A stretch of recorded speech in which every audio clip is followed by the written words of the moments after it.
Let's see, we have a bunch of people trickling in, and we may still get a few more in the next couple of minutes, but I want to say hello. I'm Terrence Duval. I'm the Farm Program Coordinator with Columbia Land Conservancy. Tonight's call is collaboration between the Columbia Land Conservancy and the Dutchess Land Conservancy. As part of Columbia Land Conservancy's Farmland Access Resources and Matching Program, we work with Dutchess Land Conservancy on a land access program, the Farmer Landowner Match Program. And as part of that, we do these workshops. And this year, like many workshops, they've all moved to be remote. So I'm glad so many people could join us this evening. We're also partnering with Columbia Land Conservancy's Learn program. And so we're looking to help landowners who are interested in things like solar or finding dual use for renewable energy on their property. And we hope that this workshop will serve as a great introduction to this topic. And then if you are interested in that and you let us know, we can follow this up with more detailed workshops. We will also have 2 other workshops this fall. We'll have a land access networking workshop. That's on October 27th. And we'll have a workshop focused on silvopasture, and that's on November 10th. So if anybody's interested in those workshops, please email us at farm@clctrust.org, or feel free to go to clctrust.org, and on our events calendar, you can sign up for any of our programming. Let's see, so trying to see if Chris Cashen is on the call or if Becky Thornton is here. So Sam, do you see either Chris or Becky here? I do not. Oh, there's right. A few phone numbers though, so. Well, assuming that they're going to call in a little bit, Julie Hart is here from Dutchess Land Conservancy. Julie, would you mind just saying a quick hello? Sure. I'm Julie Hart. I'm the Stewardship and Education Manager at the Dutchess Land Conservancy. And I just want to say thank you for your participation in this program tonight. We're really excited to be a part of it with the CLC and providing these great education programs that we hope we can all learn a lot from. Great. And then I think we can move into hearing from Kimberly Hagan and from Lexi Hain about solar grazing. Oh, actually, I see Chris now. So if Chris is on the call, Chris Cashen is a board member at the Columbia Land Conservancy. He's also a farmer in Claverack, New York in Columbia County, and comes from kind of deep roots in our county. He has a lot to say about farming and farmland protection.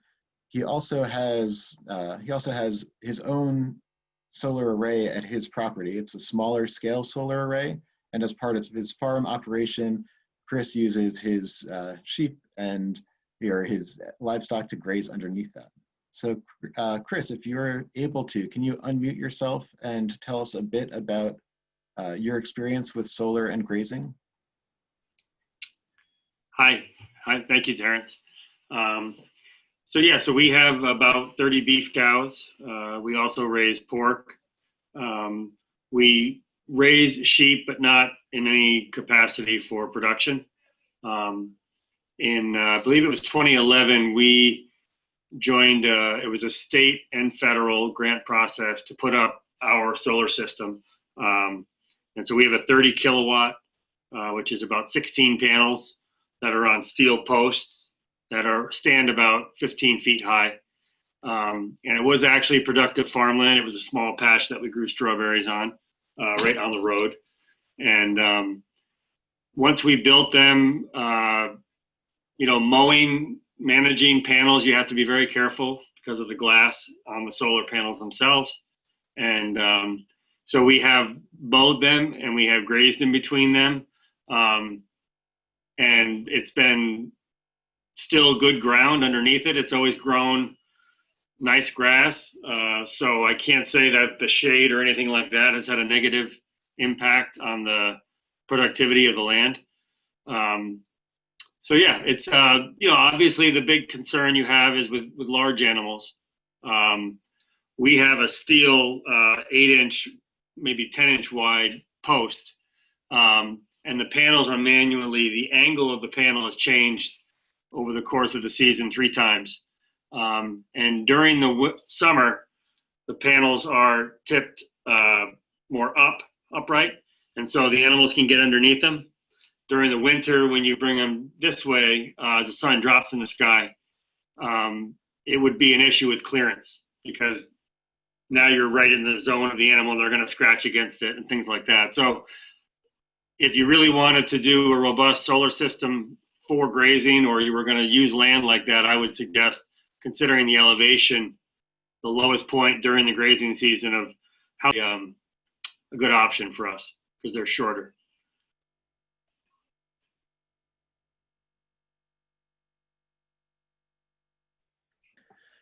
Great, thank you, Chris. And if anybody's interested in seeing that, I'm sure they could speak with Chris and get a good walk by. I think now we'll ask Kimberly and then Lexi to speak. Kimberly Hagan joined the Center for Sustainable Agriculture in February of 2012 to provide technical assistance and support for grass-based farms.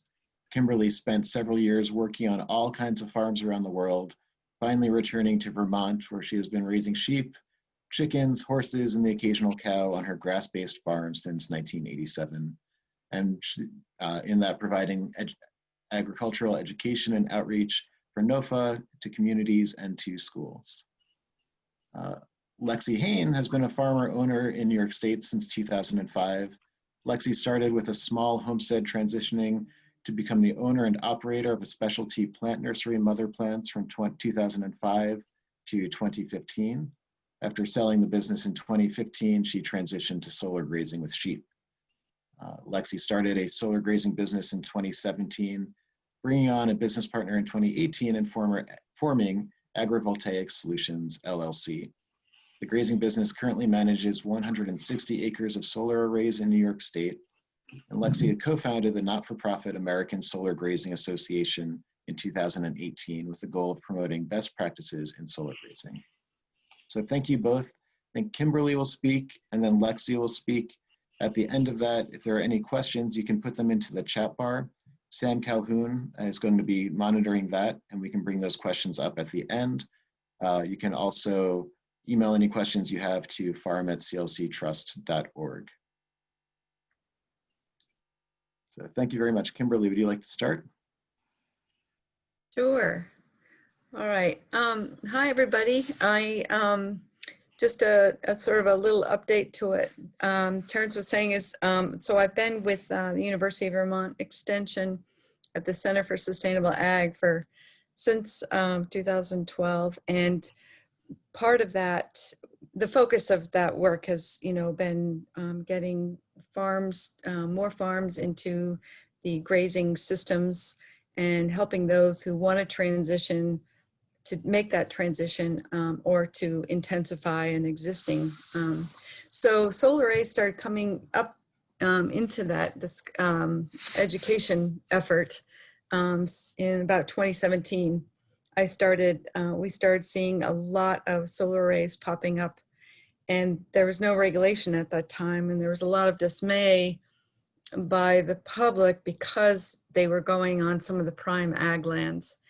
And so there was efforts left and right of people to figure out how do we stop this, or what can we do about this. So one of the things I sort of realized as well, some of these they're already there and we're not going to take them down. So let's figure out a way to use it, and started reaching out to the owners of arrays and the utilities to see if we could continue to use that land for being grazed by livestock and sheep, really. We do have one farm in Vermont that uses beef, and it's his personal, the company that owns the solar array, it's a partnership. And what he does is he actually uses that yard that they are, it's right near his barn, as a place where his cows can calve out with a little bit of semi-sheltering. And the interesting thing about that was, what we all learned is that it had to be built much more substantially due to the bigger animals than sheep. But it's worked. It's worked out well for him, and I think he's quite happy with it. It's been a little bit of a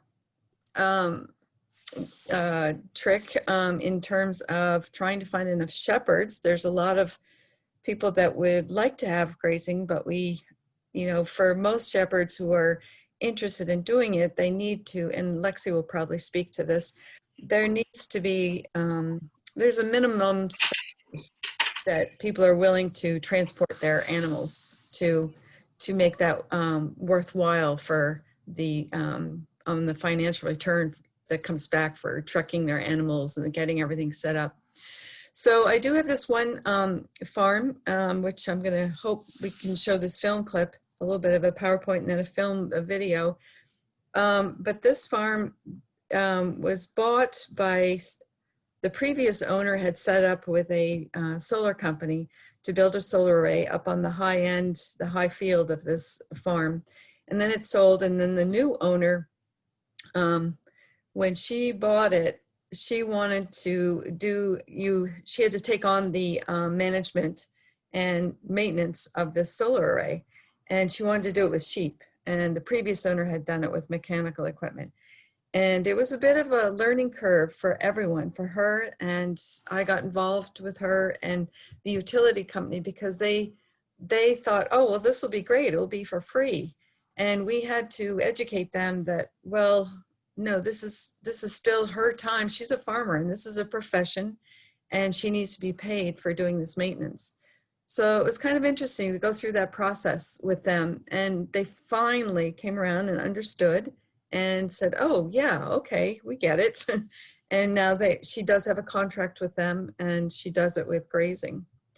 So let's see if I can, it's been a really long time since I've used Zoom because we have been moved over. So let's see what happens.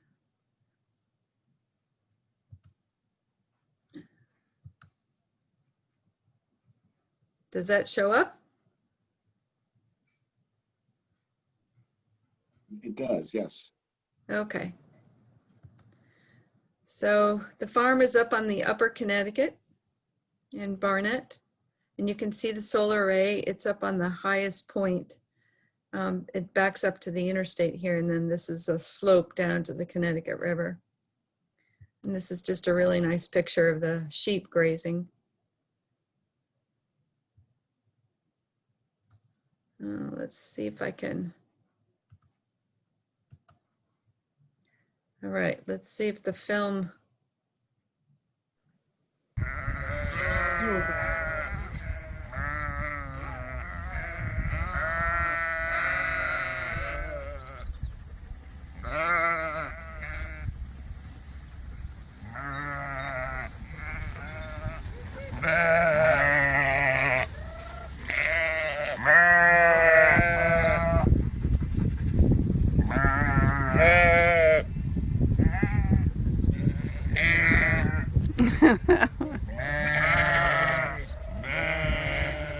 Always one.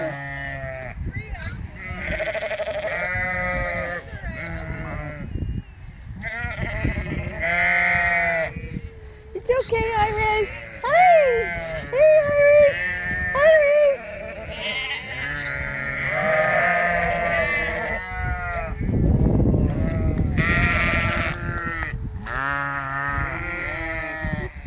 Iris. She's like, it's too much noise. I'm gonna go in for just a minute. Yeah, please. Yeah. Let me just check on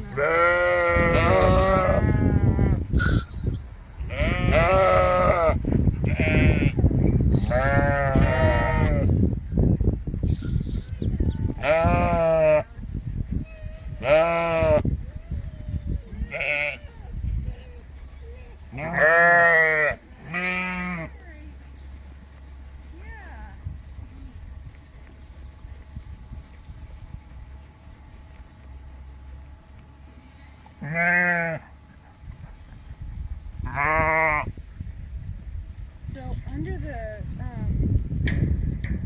oh, there's 3 more. Whoops. Oh, let me get out of the way. Do you mind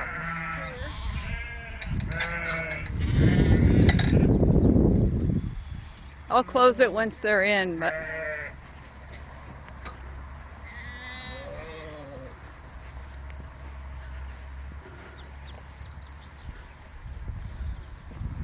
Oh, they're not going to come this way now. Yeah.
Go. Come on. Shoo.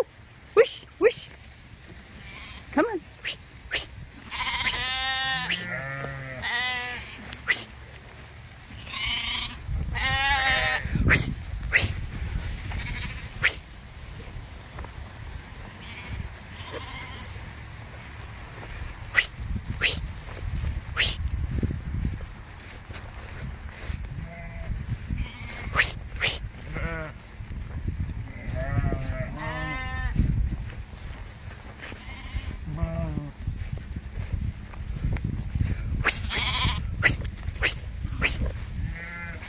Go on. Come on, we got to get those.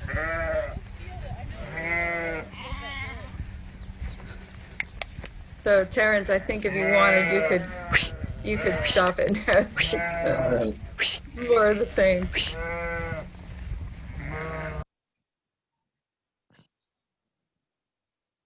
All right, so now I just have to get us back.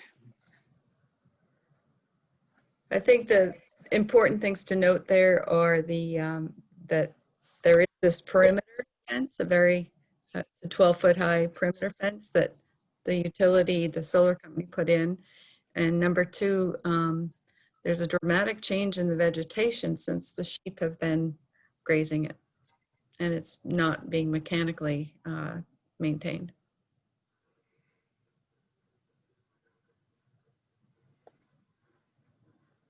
Great, thank you. And now, Lexi, I think you can get back to screen share. Is that right? Sure. And Kim, and she is paid for her service, right? So for that management. Yes, Yeah. It took us about 8 months of negotiating with the company, but they finally have agreed. Sure.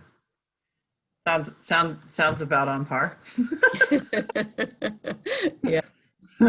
All right, folks, and we can see. Can you see the screen, like with the PowerPoint? All good. Okay. Very good.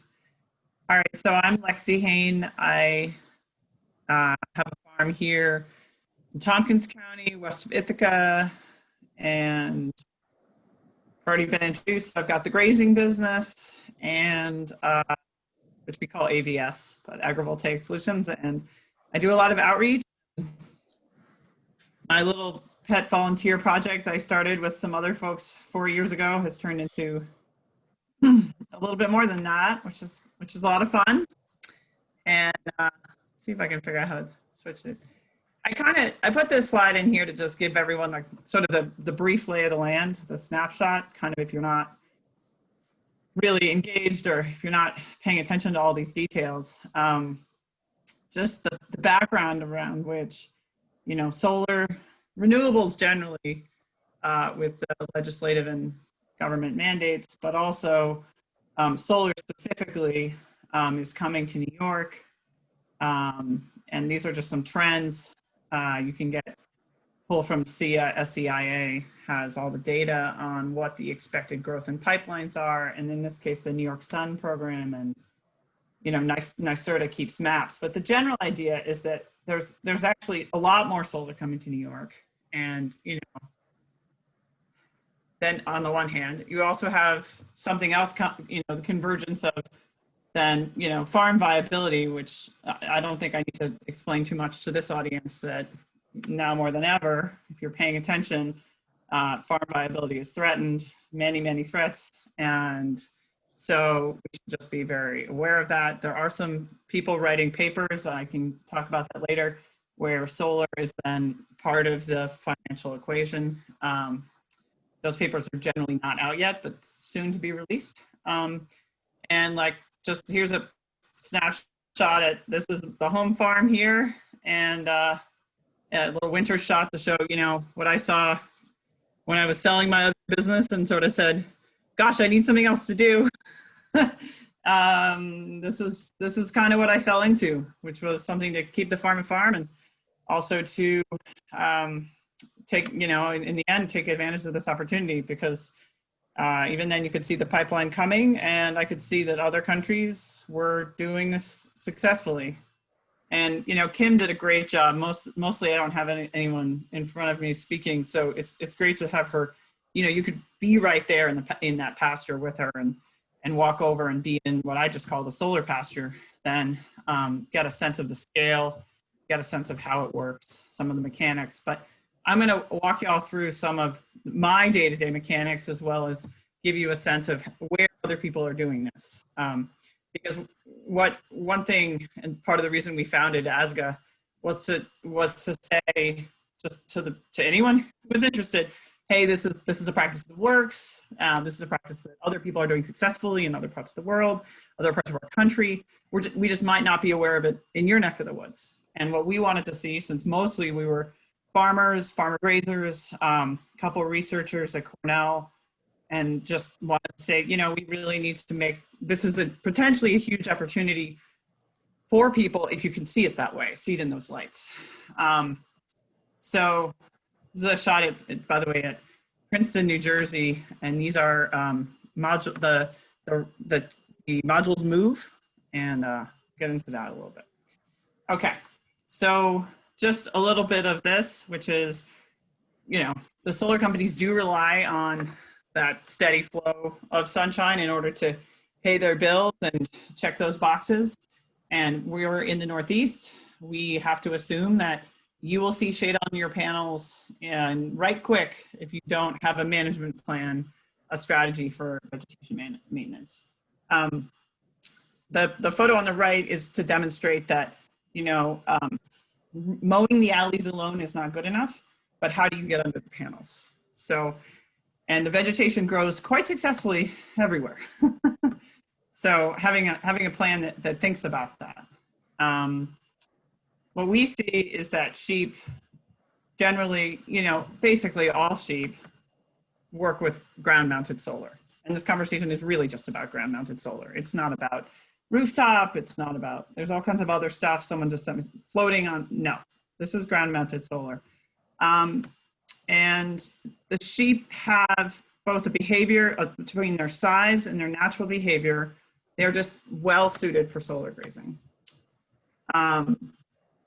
And there are a bunch of interesting added benefits, including, as you see here, this is a noontime array. The modules have tilted in the noon sun, and these sheep do not have to compete for that last little bit of shade. In fact, they have ample shade. And what we've noted, and this is not scientific, but is that, you know, the sheep drink maybe half as much as they would on a regular pasture. There's also studies, Oregon State has put out a study that talks about the stress level in sheep at a solar site. They studied I think it's the cortisol in the wool, and found that, you know, there's not more stress to the animals. And so this is a snapshot, and many of these pictures, by the way, I'll try and make clear where the photos are coming from. Many of these are from solar sites in New York. I actually spent some extra time on this presentation to make sure that for the New Yorkers in the audience, which I figured most of you are New Yorkers, we would see New York grazing at New York solar sites. And some of them are from my firm, and some are from other solar grazers in the state. So yes, if you know anything about sheep, unlike us who have to sit at a table with a napkin and a plate, they walk and eat. It's actually a very, very perfect behavior. My business partner calls it them living Roombas. So they walk around the solar sites, they eat, they munch, they graze, and with good management, they do an excellent job. So I'm going to take a minute here, and this is in particular to just talk through, and Kim is far more an expert than I am, but just talk through a couple of mechanics of like how grazing works, and I figure that would be a little bit helpful to some people in the audience, and then we can dig into the nuts and bolts of how solar grazing works. I think what I wanted to just say here is, there's different classes of how the sheep are managed, and paying attention to that is actually quite important to make sure that this is successful, which is my main objective here. The sheep do need to be contained within the solar array. Maybe like as you saw in Kim's video, there were other little white fences running up and down. There needs to be a plan for when and where and how they're going to eat. Just letting them wander around at a solar site for the whole grazing season, which might be in New York, something like May to October, not going to get you great results. So just quickly, and something called overgrazing, which is sort of your typical golf course look, is just to be avoided. So the general idea is, and I'm bringing this up in detail because one thing we're seeing at solar sites is, multiple solar sites being built next to each other or built in the same town. And there's tends to be one way to manage for how to manage vegetation at multiple arrays is to think of the arrays as multiple paddocks or multiple fenced areas. So in a traditional grazing schematic, you'll have the time at which the sheep are in a little section there. See that aerial view where you see all the little white dots?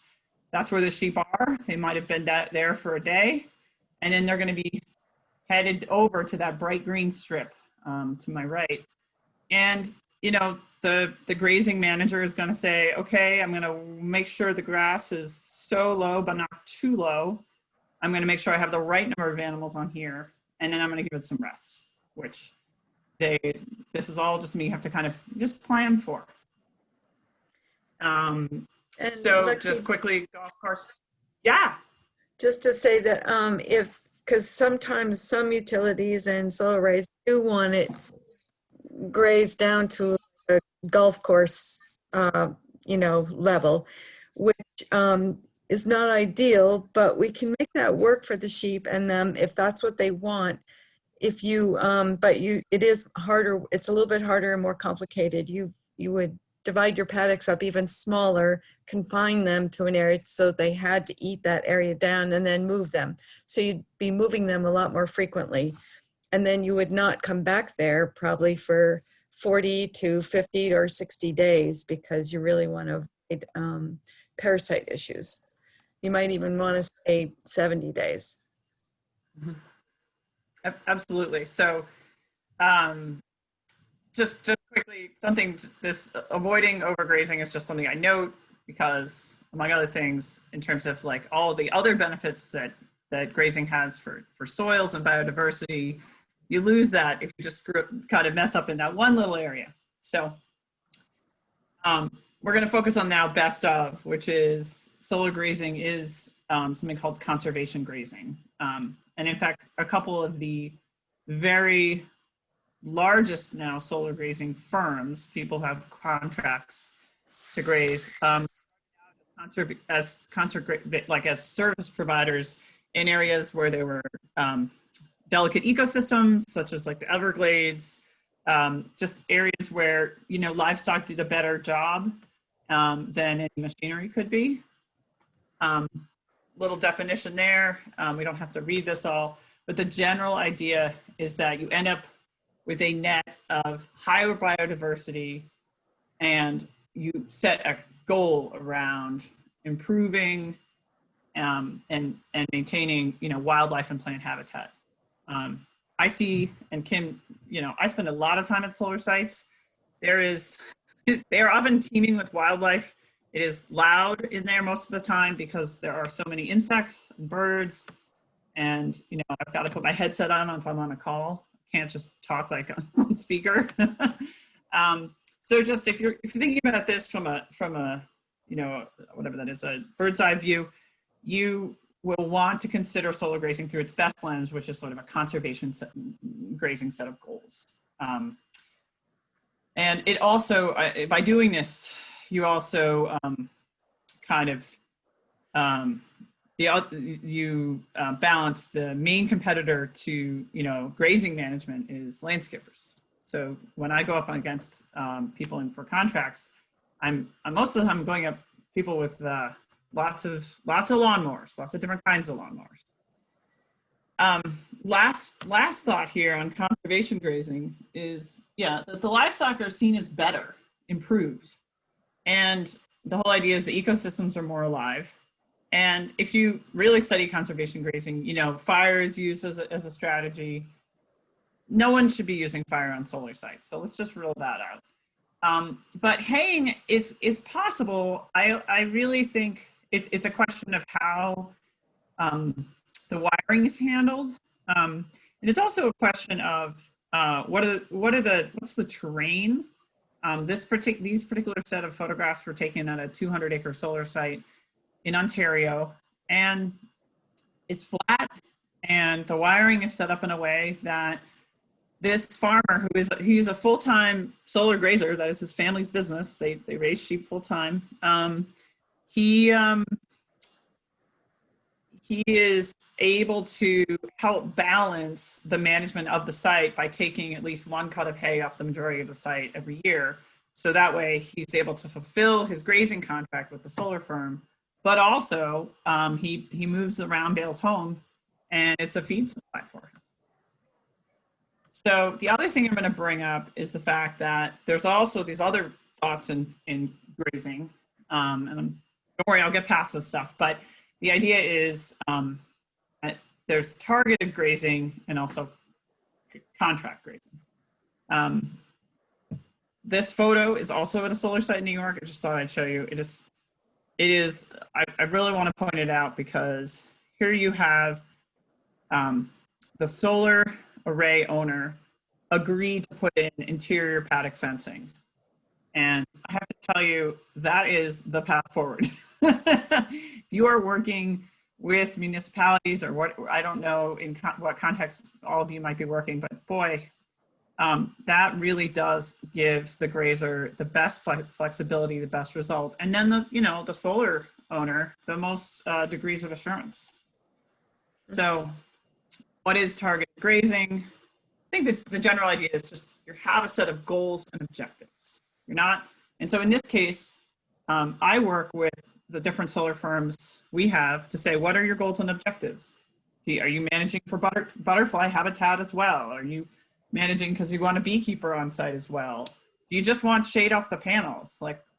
Some people some of these solar firms have not thought of this at all, and others are very thoughtful. There are many, many people coming into the solar market. A lot of them might be coming from wind or somewhere else in the energy industry. And that just means that they might not have thought through some of this, but it's coming, it's coming. And then I think here's sort of this lengthy, what is contract grazing?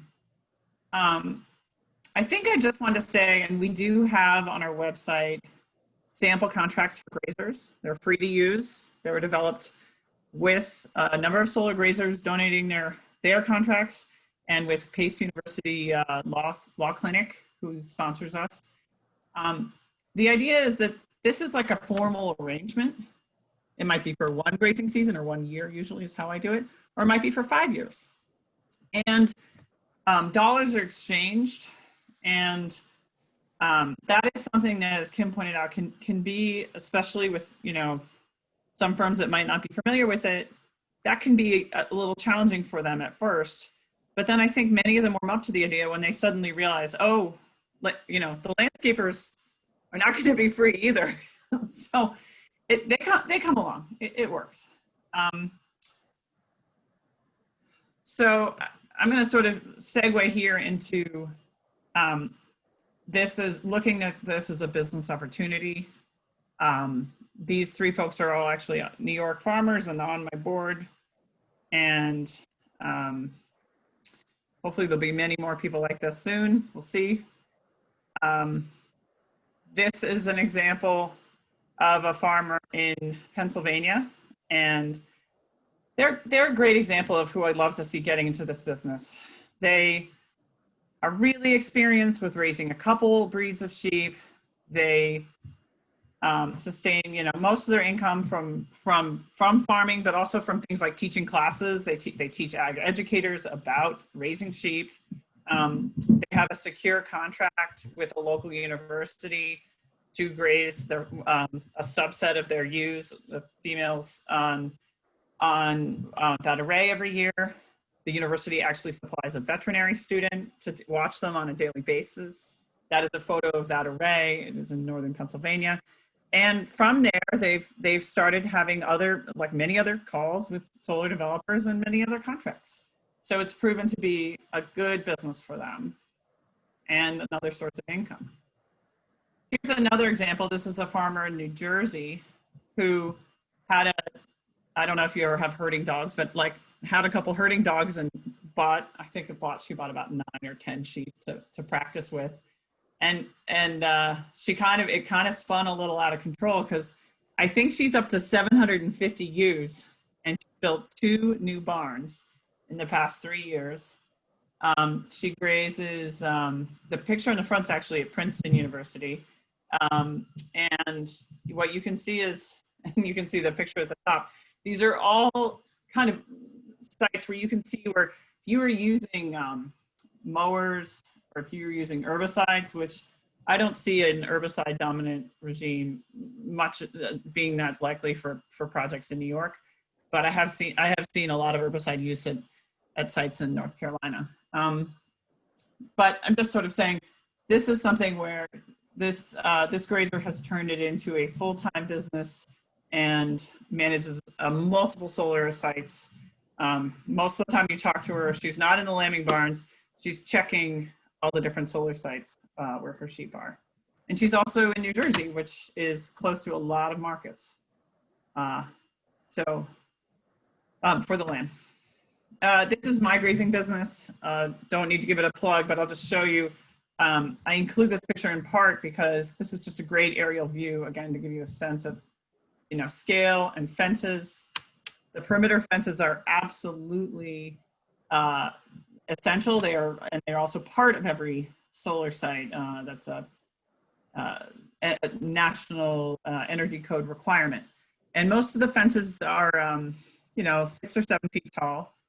My comment as a grazer is I actually really like the chain link fence. I'm sure the aesthetic of it does not appeal to everyone, but in terms of having problems at solar sites where the fencing may not be that secure along the bottom edge, those tensions, perimeter fences are delightful. No problems.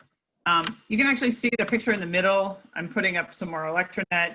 This is a solar site where you can see all those kind of multicolored cables. There are different wire handling systems, but many times there are, knee high to 24 to 40 inch cables and other rods that might be used for for collecting the energy and also for moving the panels. The other thing to note, I'll just sort of say at the other 2 pictures is simply, you have to be able to collect your sheep, and you'll have to also be able to get them where they need to go. So having a plan for that, having a handling system. This is kind of a fancy one, but you can have one that's much simpler.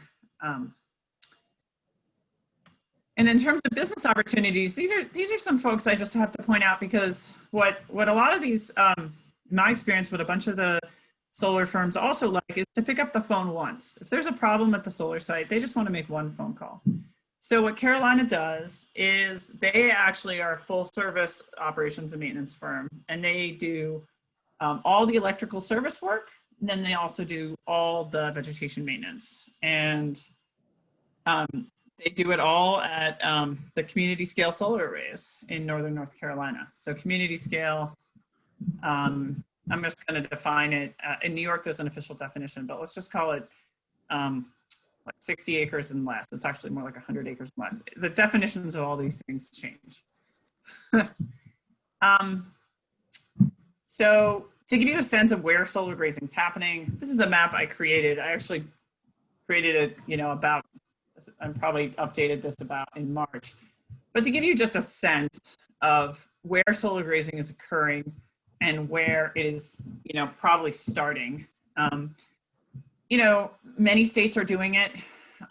Certain states like, Maine just opened up, just set major targets for renewables. I expect to see a lot more solar and solar grazing, hopefully in Maine as well, over the next few years. Places like Kentucky, I just talked to, I was delighted to find that there's been pretty good solar grazing programs going on that I just discovered. So, and lastly, I know this is supposed to be focused on the smaller, the DG or community scale arrays, but just mentioning that, solar grazing also handles vegetation maintenance at utility scale solar sites. This is a project in South America. It is several hundred acres, and it is managed with a 20-year grazing contract so that the sheep can, the actual people holding the contract, which is FRV, they are the site managers, we're able to put in a lot of additional infrastructure to support the sheep. It's a lot like a farm. Now, what do the numbers look for farmers who participate in this? There's not a lot of data unless you are at a solar firm here. I'll comment that there's a study, it's available on our website. It was conducted for states on the East Coast, and it really, it called out, we interviewed a lot of, farmers and also solar companies.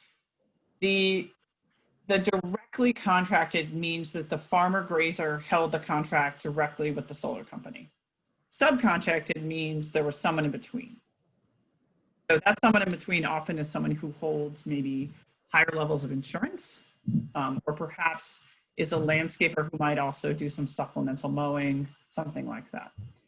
The other thing to note is the reason New York State is higher is because the Eastern United States pool, and you see it's by about $200 an acre. So it's a significant jump to New York prices.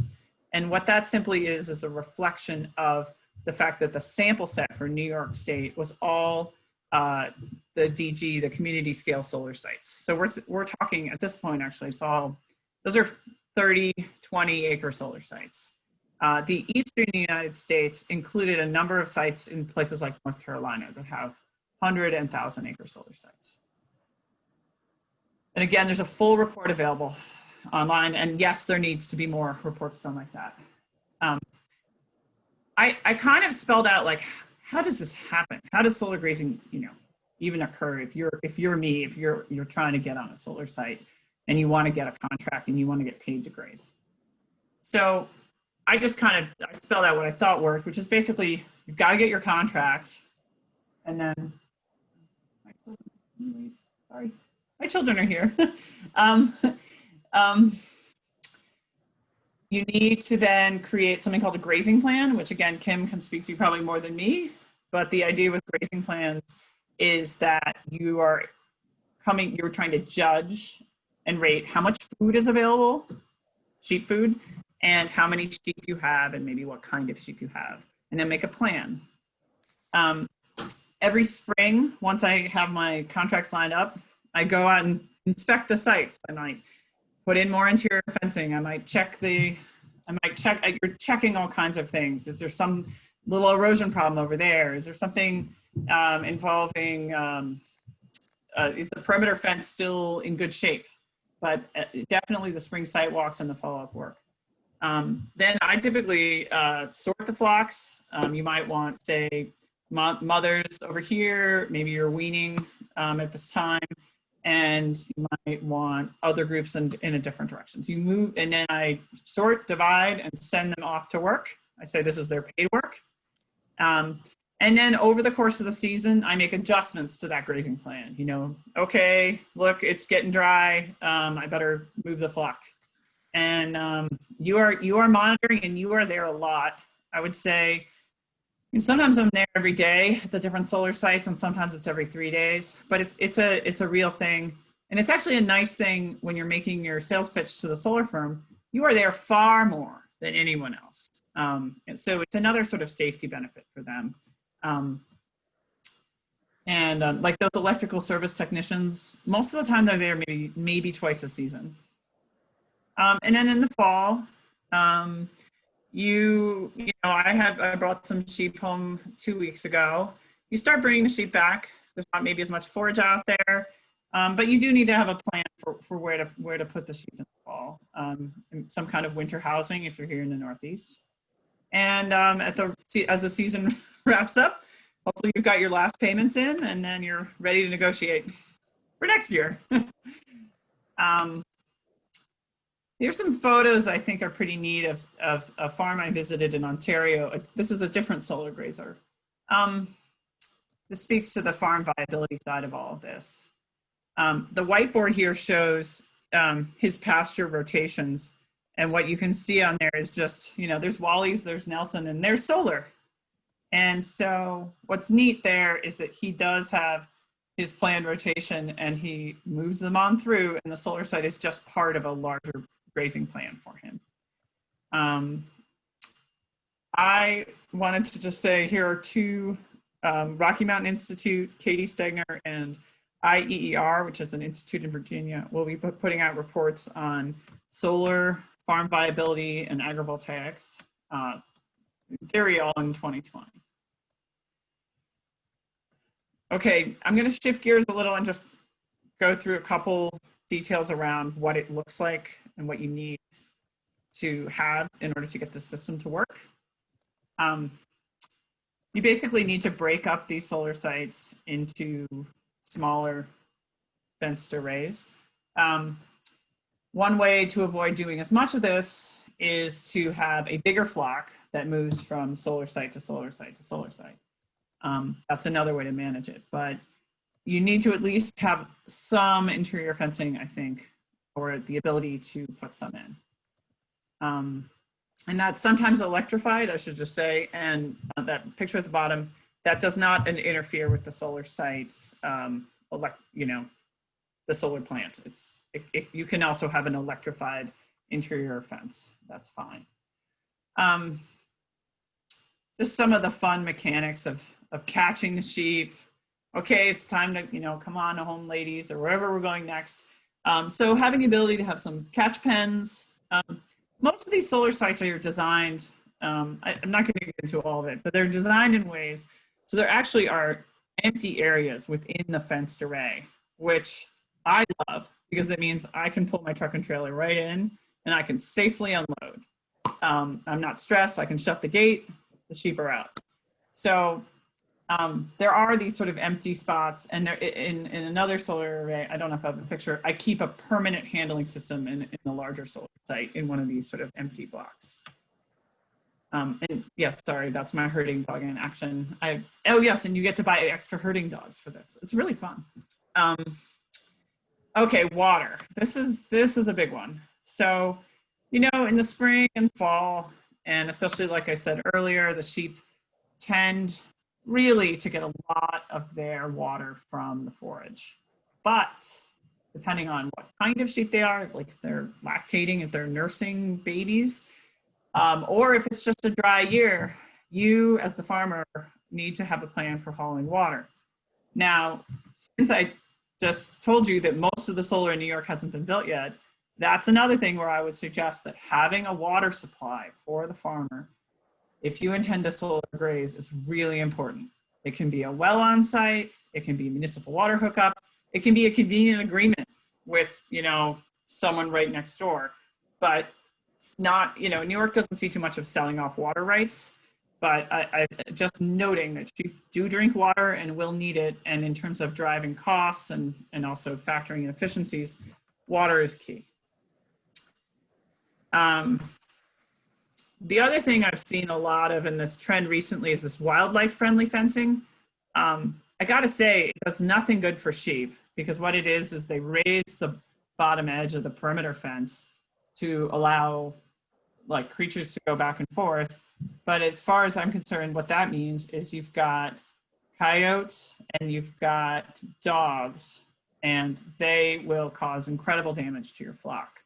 So what I like to see instead, if you see the top center picture, I'm sorry, it's a little blurry, but that's a site where actually the farmer went through and he filled with stone all along that fence.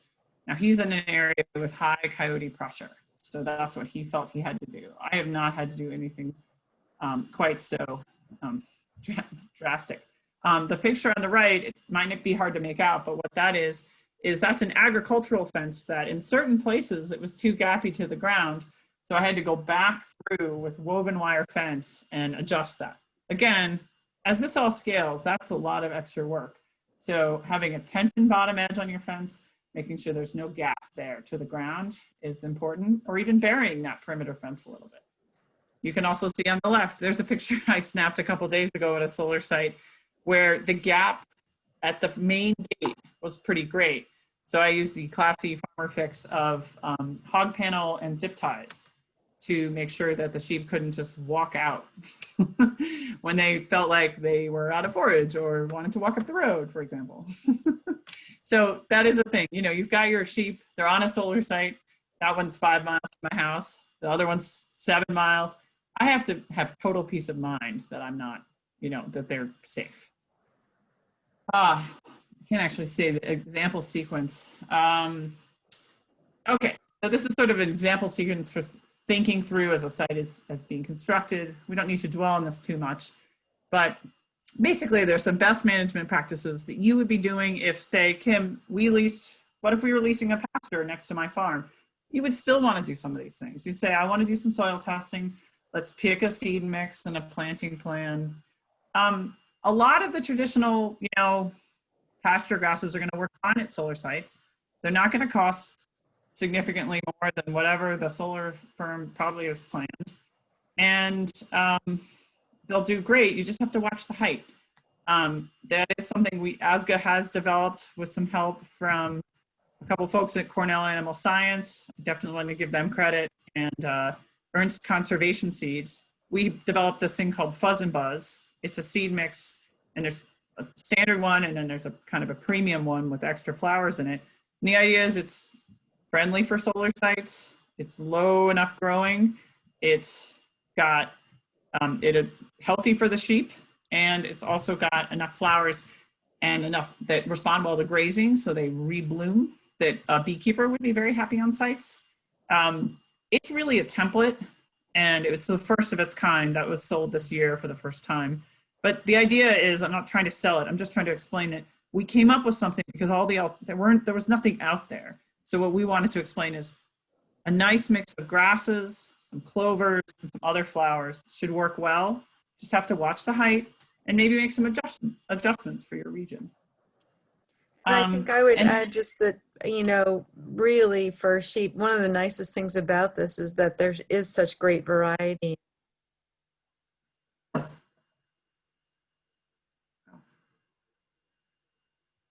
I think we lost her. Can you hear her? Should I keep going? Yeah, I don't see her either. She might come back in, but you can keep going. Okay, Thanks. I hope so. Okay. So I've kind of laid out here on the bottom. The other thing I'll just note is that for someone who is a sheep producer who's already raising their sheep on pasture, they're not all living their lives in a barn. They may or may not be interested in this, but they're already on pasture. They probably have enough of the tools. And what I might do if I were approaching someone new is just do a pilot project.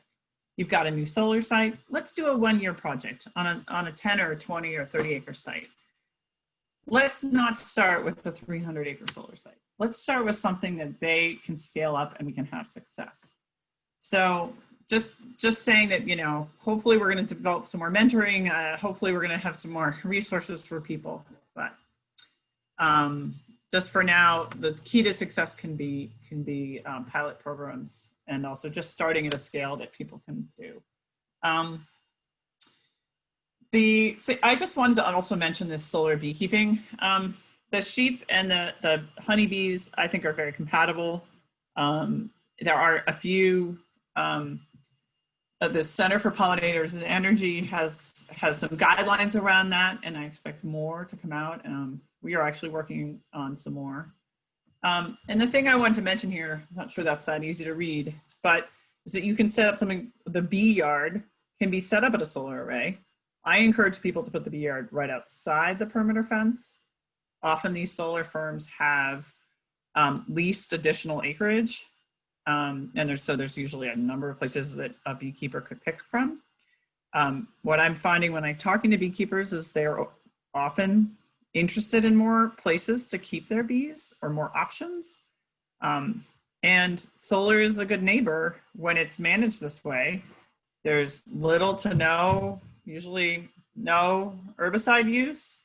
If you're managing with a rotation and with these, we were saying clovers, then there's a good supply of nectar, and the beekeeper can then put their own bee yard around there. I'm not a beekeeper, but I keep bees. I have a commercial beekeeper keep bees at our farm, so I've learned about it over the years. But they can put up their bear-proof fence, yes, we are developing with our PACE clinic solar beekeeping contracts that hopefully will be available by January. Just noting in terms of specialty products and specialty markets for all of this, I didn't even talk about it too much with the sheep now, I realize, but is Bear Honey in Minnesota, specialty bottles like Solar Honeys. G's Bees in Ontario also does the same. And then Old Soul Apiaries also specializes in this to a certain degree. And what I'm seeing is things like Solar Honey beer is being sold, Solar Honey, a whole bunch of additional, it seems to be a lot of alcohol with honey in it. The other thing to note is that the Center for Pollinators and Energy have put out these pollinator scorecards. New York, I think, is likely to get something. This has been it's been a protracted process. That's how I'll phrase it. My comment on this is that these scorecards are very well intentioned often, but may not actually give anyone any credit, for example, for grazing instead of mowing or majority grazing. Some mowing does happen sometimes, and that's okay. But this very complex, lots of money on specialty seed crops, in my experience, it just requires really careful management and really, I don't want to say too much. I just want to think about like the fact that I'm trying to be, I'm thinking the practical farmer answer, which is pollinators, especially native pollinators, and beekeeping and sheep can really flourish together, be how I'd put it. But I think as long as they're allowed to all play nicely together, and one is not to the exclusion of the other. And that's, I think, what I keep talking about with this conservation grazing is as long as there's goal setting that accommodates for all the different factors, which are complex. Oh, here's a site in New Jersey. Yeah, and here's the Sunny and Honey that is from that site in Ontario. They produce a certain number of, I've had some Sunny and Honey. It tastes like good raw honey. All right, conclusions. So I think I then knock out a couple other big subject areas, and I'll try and, I don't know what my time is like, Terrence, but these are more sheep in upstate New York. Okay, so some advantages to using sheep to manage the vegetation. One is basically it works. Two is, as I've explained, as long as everyone's got the right goals, compatible with pollinator plantings and projects. Just last night, we had an update on, there's a big Cornell research project on a 54-acre solar site called Cascadilla Solar, right adjacent to Cornell campus. And they had some really interesting insights into solar grazing and pollinator plantings. And anyway, you can see that the recording will be available through our news feed. But just so you know, exciting projects like that are happening right now. And generally actually welcome visitors. So as soon as we're all allowed to travel again, that's something that you can certainly visit a number of the Cornell arrays, and you can reach out to us, and you can also reach out to the Cornell Campus Sustainability Office, who can facilitate solar grazing tours. And the other thing I'll say is, it does keep the land in agricultural use. I sell lamb. You could certainly, and so does everyone else I work with. I think you could come up with a more complex system if it were right next to a farm where there could be a sheep dairy. You'd have to have someone pretty good and pretty knowledgeable, but that is one of my goals, is to see a solar sheep dairy in New York in the next few years. And then, like, as we all know, I don't want to give a lecture on pasture, but basically, there are many benefits to having permanent pastures, and, I'd like to see them at these solar sites and not this turf grass look. And the last thing is, the solar companies generally have been, many of them really good listeners and happy to see a reduction in costs, and happy to see that their agricultural neighbors are getting jobs. So I will say that it's really nice, and many of them are coming to this understanding. The other thing, and I don't have a lot of good data on this, although we will be conducting a survey over the next few years to gather some of this data, have some funding to do that, which compares some control sites managed with mechanical mowing and weed whackers to sites managed with solar grazing. And what I do know is that as site preparation techniques change, meaning as you're building a site and you're using heavy equipment, the firms are tending to spend less money on just making it a perfect finish. So there can be more rocky outcrops. There can be more stones left at the end of a process. So especially in drier areas, so not New York, we're talking, out west, people are seeing damage to panels from mowers kicking up rocks. I will also note, just speaking of this, and I feel like I'm rambling all over the place, but the Ag and Markets does have, I would say, the highest standards in the country for protecting soils for solar construction. So I will say that. So here's some of the alternatives. These are photos I took in a state I don't know, it's about 800 miles south of here. And, the weaker, the farmer landowner who leases his or her land, the family land, to solar is getting, steady income and often really wants the solar to help balance out their other goals and objectives for their farm. I will say that sometimes they are given latitude around, please, let's put the solar over here because these are the worst soils or the poor producing soils. I have spoken with farmers about that. And then just saying that I just work with people on understanding the aesthetics. Let's not have turf grass and gravel at solar sites. Let's make them, living environments here to the benefit of us all. The British have a couple really beautiful little guides that you can find. It's the British National Solar Center. These are now a couple years old. They also have something called the SPIES tool by the University of Lancaster that, again, I would love to see funded and brought to New York or New England, which also is a management tool for how to manage solar sites based on good scientific literature. Anyway, these are fun to read. I wouldn't take them exactly as perfect just because these are now a few years old, and also the ecosystems are out of the British Isles, so to be noted. And here is the study that I just referenced at Cornell.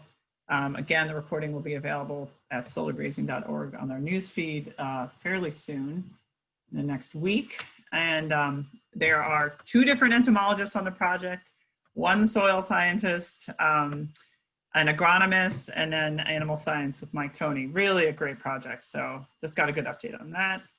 Lastly, just what is Osgood doing? A little plug. We used to do a lot of solar grazing tours pre-2020.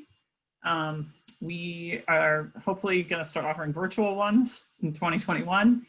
But basically, we've started a social network. We actually bought software. We all talk to each other. It's just a conversation forum while we build this industry and build the knowledge base around it. And that's what members get, is access to this communications network. And they also can put themselves on our map, which is a newer tool just launched, in August. So it's not that well populated yet, but it is publicly searchable. So for your farmers, you can say map.solargrazing.org, just go to Google and there is the map. You can put You know, you want to be a solar grazer, just put yourself on the map. And then the solar firms can find you. And if you're a solar firm, put yourself on the map.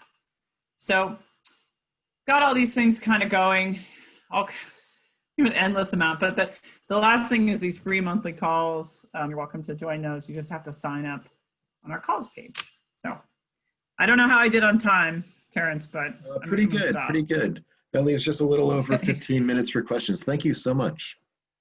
Sure. And as well, Kimberly and Chris, if you're still on the call, I see you. If you three want to unmute yourselves, we can go through the questions that have come up in the chat, and the people who have asked the questions, or if you have a follow-up question to the topic, I think you all can unmute yourselves and ask for a little more clarification. But the first question that came in, I think, was from Jennifer Phillips, and we kind of touched on this. So it was talk about water access, and I think I might just say from the landowner's point of view, what would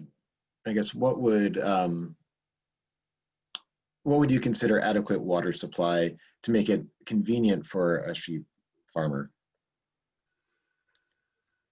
I'm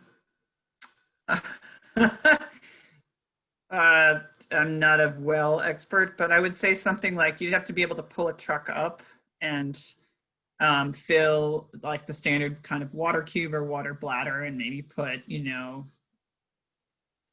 1 to 500 gallons in, and not have it take more than an hour.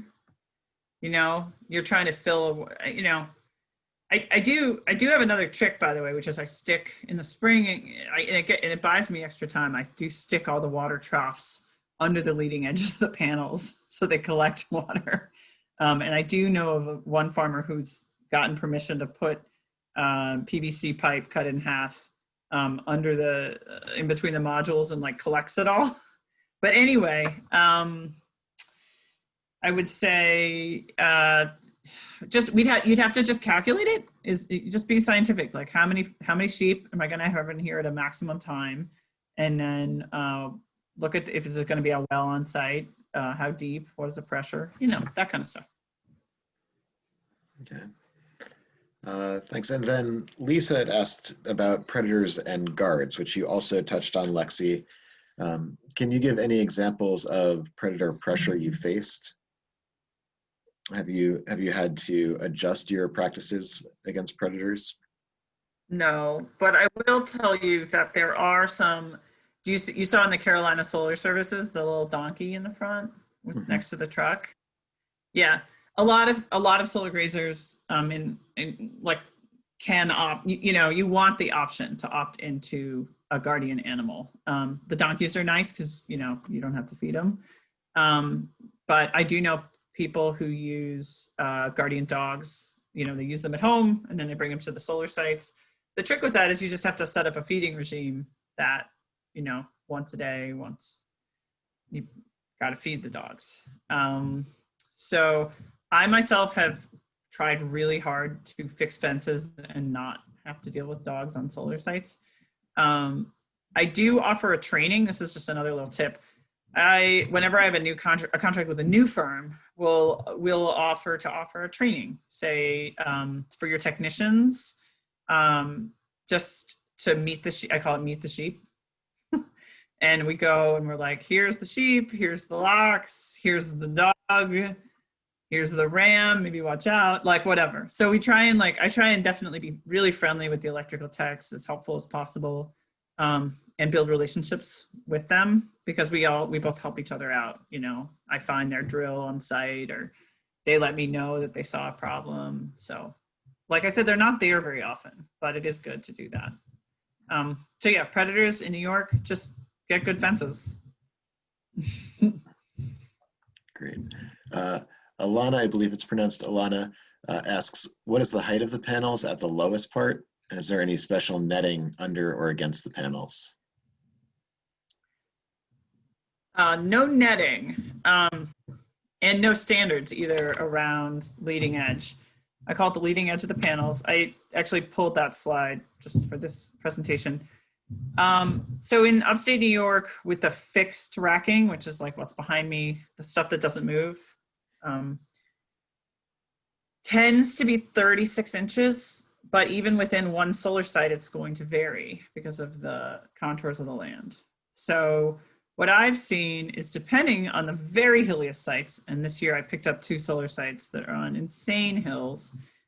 I have places where the leading edge is 7.5 feet, and other places where it's 12 inches. It makes the management of that site, those 2 sites, just extra challenging. For the tracker sites, again, it should be 36 inches in New York. I'm hoping I don't see too many more sites like that. 36 is also because of snow load. But the higher the panels get, I believe I've told that they get exponentially more expensive because of wind shear, and they have to just add more steel. And they don't want to do that. Those are often just posts pounded right in the ground. You can see it. They use these special, super expensive machines, and they boop, boop, boop, boop, and they lay it out using your GPS systems. Anyway, is that helpful? Yeah, no netting, but wire management, good wire management. You can kind of see it's tidy behind me. Really essential, and it's not just essential for sheep people. It's for anyone who's going to be working on site. It could be landscapers, could be electrical techs. Most of the wire handling modifications I've seen are all-purpose. You don't want to see loose dangling wires, which, you know, I have seen. It's just not good for like electrical standards.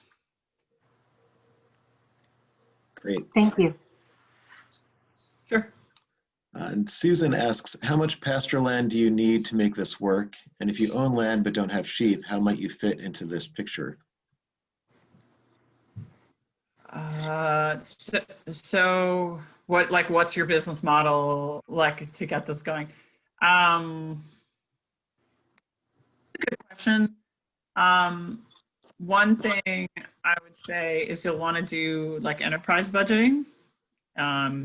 University of Maryland has a pretty good sheep enterprise budget. And also on the ESGA website under Farmer Econ Model, we do have some other tools, but I don't specifically answer this. If I had to just guess, because it also depends on what it's probably too complicated to answer quickly, but I would say you would need like 3 or 4 30-acre sites, or 3 or 4 20-acre sites to make this work if this were like your full-time business, because you also need insurance, and if, which I can talk about more later, but I'll just be honest, I spend like, I think it's like $7,000 a year on insurance for the grazing business. It's about like, so if you don't own your own farm, you will need to have another way you'll need to buy that $7,000 insurance. I buy it for different reasons. I already pay, for most people, if you're gonna have a home farm and you're gonna start a solar grazing business, you will already have enough insurance or very close to meet the solar industry standards. You might need to spend like another $1,000 a year on it, but it's pretty close in my experience. I have to buy this additional insurance because I've done this thing of like starting this business and being out a partner and blah, blah, blah. So if you don't have a home farm for the sheep, other options might include 2 things. You could do something where you lease someone else's sheep. And I do, like especially out west, there's some good contracts examples for that. Kathy Voth from On Pasture might be able to help you. But anyway, leasing a sheep, it's like usually per head per day, and you could lease them for this, you know, okay, I'm going to lease your sheep. I'm going to come pick them up in, you know, May, and then I'll bring them back to you in October would be one. That would be a great option, because that way also if someone, you know, one of you is sick or something, you'd be able to bring it home. Or you bring a vet out to a solar site, which is definitely happens. The last idea is, yeah, if you have to have another place to, I think, bring the sheep, and it might even just be adjacent outside the array, but you have to have a way, if, for example, there's like this year's drought, you have to be able to feed them hay somehow or something. If there's a really dry spell. Like, for example, I brought the entire flock home. We brought, all the flocks back in between the 2nd and the third week of August this year. And I've now leased additional pasture land next to my house in order to accommodate what I now predict will be more regular in August to bring them home for a little while. So yes, you have to remember they're going to eat all the time. You can bring hay to the site if you got a way to do that, figure that out. But you have to remember they're always hungry.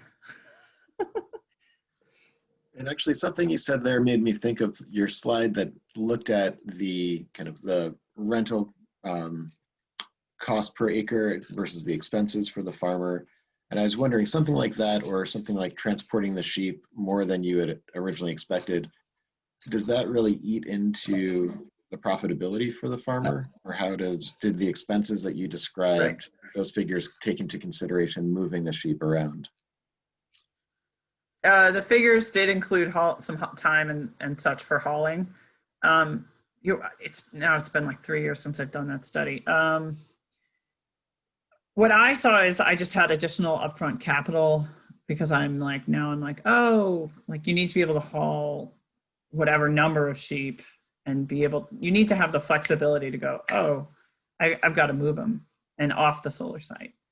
So to sort of answer your question, one way is, and the way I handled it was to just simply I bought 2 more trailers and, upgrade your trucks or whatever at some point. So does it eat into your profitability?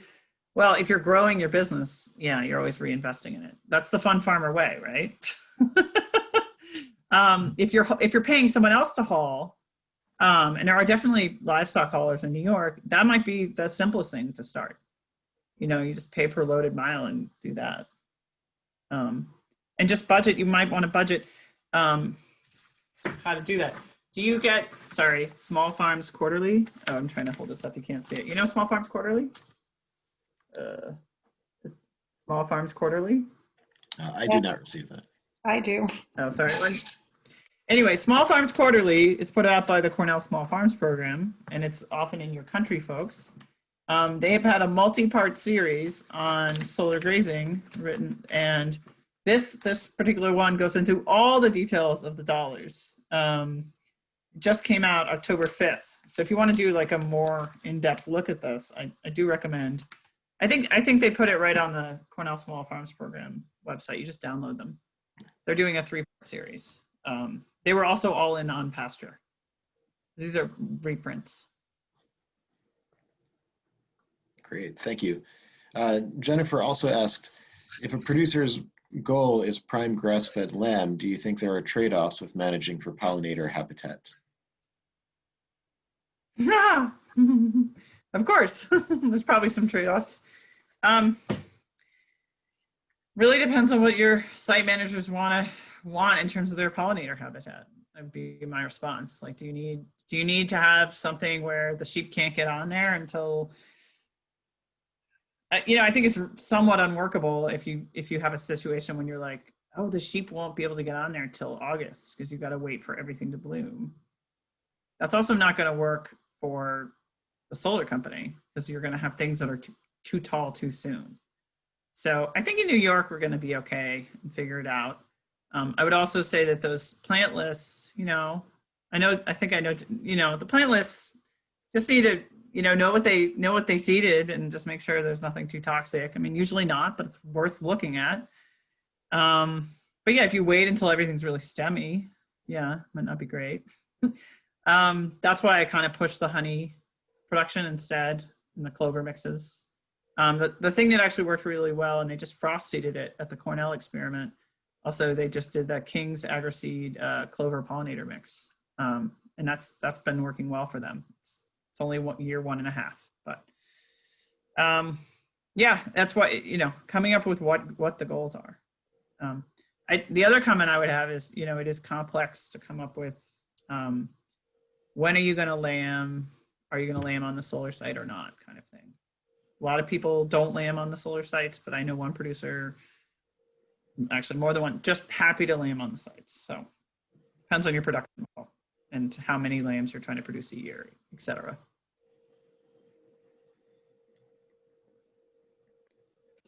That's great. We are coming up right on 7:30. I would ask if anybody else has one or two extra questions, you can either throw it into the chat. You're also welcome to email us, and we can help get you in touch with Lexi or Kimberly or Chris. I think this is a really exciting topic that's going to continue to evolve over the next couple of years, and it'll be interesting to see how that goes, especially around Columbia and Dutchess counties, and how we can best plug into that with our land access programming. Yeah, I will say that I have,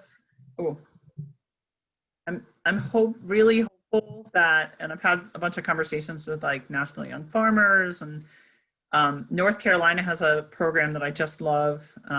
It's, if you go, I can send you the link if you'd like, but where the cooperative extension there got funding to help do a matching program between farmers and solar companies. It's through NC Choices. And they've had some real success, I believe, this year. Sarah Blackland and Lee Minuis are the people to talk to there. But they were funded to help the farmers figure out their budgets and to help solve land access troubles. I find you can just call them. I've asked them before, can I send you more people who are not from North Carolina? And that's been okay. But I would really like to see this as an opportunity for people who otherwise like can't get on land or want to expand their farms. So I hear that, and I think this is a really solid opportunity for that.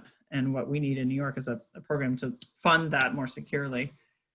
What we've done at ASGA is truly all volunteer work, with the exception of a couple paid. We had a couple projects we got paid to do or got a couple grants, but bootstraps.